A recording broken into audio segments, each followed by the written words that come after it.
ubundi njyewe kamubwire nawe ushobora kumbwira gahunda yawe. Njyewe gahunda yanjye ni ugukomeza ngakorera abakire nyine kampani, ngakora muri kampani z'abakire, nagera muri gahunda mfite cyangwa se muri gahunda nshaka gukora nkaba nakora imishinga. Ariko dore imishinga itatu mfite. Umushinga wa mbere ni ugucuruza piyesi z'igaraje, haba moto haba igare, izo piyesi nkaba nzifite. Uwo ni umushinga wa mbere ndimo gutekereza. Ntekereza imishinga itatu nkazakuramo umwe w'ingenzi. Undi mushinga wa kabiri ndimo gutekereza kuba nakora ni umushinga w'ubucuruzi.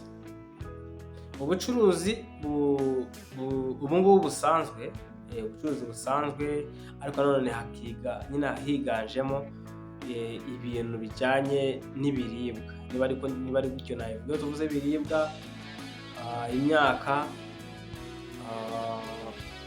n'ibindi bigiye bitandukanye, ushobora wakora akaresitora gaciriritse. Ibyo nabyo ni ikintu nanone mfite muri gahunda zanjye. Ikindi kintu cya gatatu mfite muri gahunda zanjye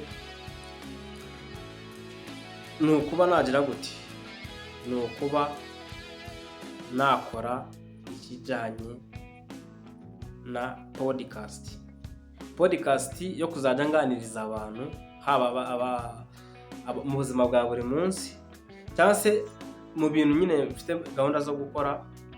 Podcast ntabwo ari ikintu cyambuza gucuruza, ntabwo ari ikintu cyambuza gukora ibyo garaje ryanjye nshaka.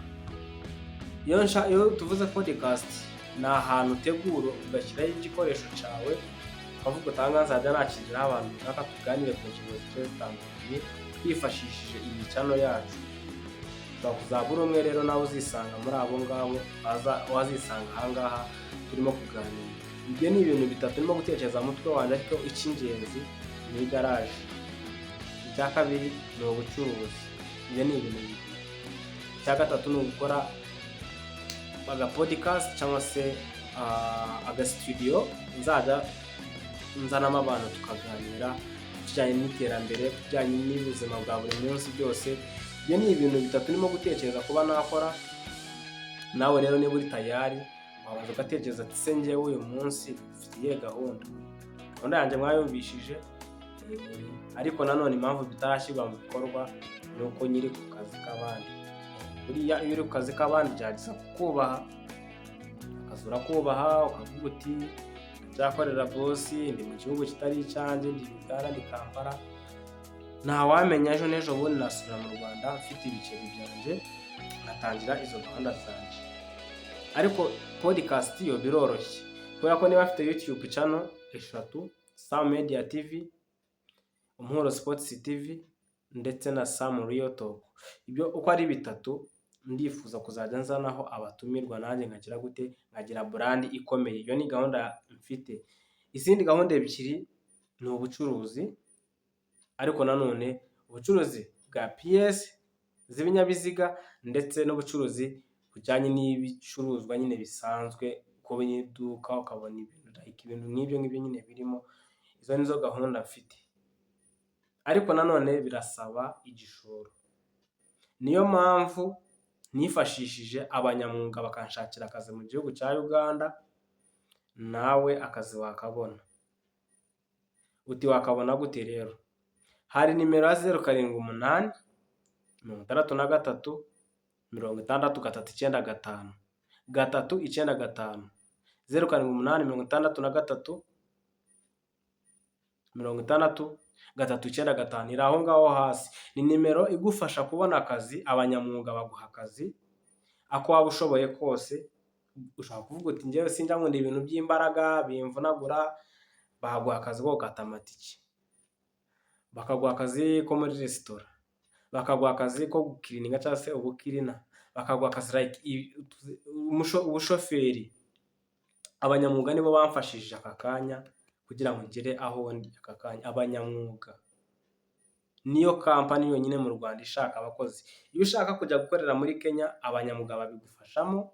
Cyakoze hari igihe, kubera ko abari mu hanze y'igihugu, hari igihe bifata iminsi wapurayinze ukavuga uti nkeneye akazi aka n'aka kandi mu gihugu runaka. Bakavuga bati okay, wowe kubera ko ushaka muri Kenya, reka tuguhaye icyumweru kimwe biraza kuba byakunze. ariko nanone kugira ngo utaza kwifata nka scam, sinjya nkunda ibintu by'ubusikamu aha ngaha. Iyo ugiye kwiyandikisha hari amafaranga bagusaba yo kwiyandikisha, ntekereza ko ndibuka ni 6,000 ahari. Kugira ngo nujya no kuyandikira iyo nimero umenye yuko bari gusaba amafaranga yo kwiyandikisha. Uriyandikisha bakagusaba iby'ingenzi, ibikoresho by'ingenzi. Ibikoresho mvuga ubwo ngubwo ni ibirangamuntu, ifoto ngufi cyangwa se icyo bita agafotokopi k'irangamuntu, ibyangombwa byo biva ku mudugudu no ku kagari, bakaguha akazi. Kugira ngo impamvu babisaba ibyo ngibyo ni ukugira ngo hagize nk'ikintu kikubaho bazamenye aho bazakubariza. Ushobora kuba warwaye urembye umeze nabi, bakamenya ngo uyu muntu ni uw'aha ngaha tugomba kumusubizayo cyangwa se turamurwaza azasubireyo. Hari abantu bagira akaboko karekare, wagera muri kampani wenda ukaba wakiba nk'ikintu runaka nka mashini computer, bakaba nabo bari gushakira. Niyo mpamvu, ariko impamvu nkubwiza ukora aha ngaha ni ukugira ngo nujya no kubisaba bisaba uri serious. Iyo nimero nshyize hasi ni nimero iguha kode, ntabwo ari nimero iguha akazi. Iyo iguhaye kode, iyo nimero iguha kode igahita iguha na nimero iguha akazi. Uvuga ngo iyo ubandikiye ubabwira akazi ushaka, waranza kubabwira bakaguha kode. Kode yayiguhaye aho ngaho uhita ujyayo ukavuga uti, ntabwo bisaba kujyayo, urabandikira kuri WhatsApp ukavuga uti rero hari umuntu wenda witwa gutya amaye kode, nshaka akazi. Kode bakayigusaba ukayibaha. Warangiza wowe hari amafaranga gusaba yo kwiyandikisha. Iyo uyatanze ukiyandikisha, ibindi byose bazagenda babigusobanura, ntabwo nshaka kubimenya, bazabigusobanurira. Hari akazi ko gukata amatike, akazi ko gukora mu rugo, akazi ko muri resitora, akazi ko muri kampani zigiye zitandukanye, akazi k'ubushoferi, akazi k'ubutandiboyi, ni utuzi twinshi, akazi ko gukora social media content creator, ibintu byinshi cyane. Abanyamwuga barahari nabo bamfashije kuba aha ngaha kubona akazi.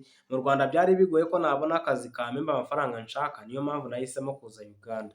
Mu Rwanda baguhemba amafaranga menshi, kuva ku 80,000 kuzamura, ariko nyine ngiye kubera ko niyumvagamo Uganda yuko ariho hantu ushobora kuba wakora no ku ruhande ukaba wabona agatipu ukuntu nyine ugakora utundi tuzi two ku ruhande.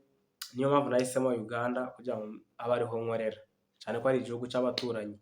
Nawe rero abanyamwuga aho hasi izo nimero zandike ziguhe kode. Kuguha kode ibintu utabimbaza. Uyu ni wa muhungu wacu Sam, umuhungu w'i Nyagatare. Hano ni kuri Sam Real Talk. Sam Real Talk. Akazi ngira ngo wakabonye, ibindi urwitwazo akazi wakabonye.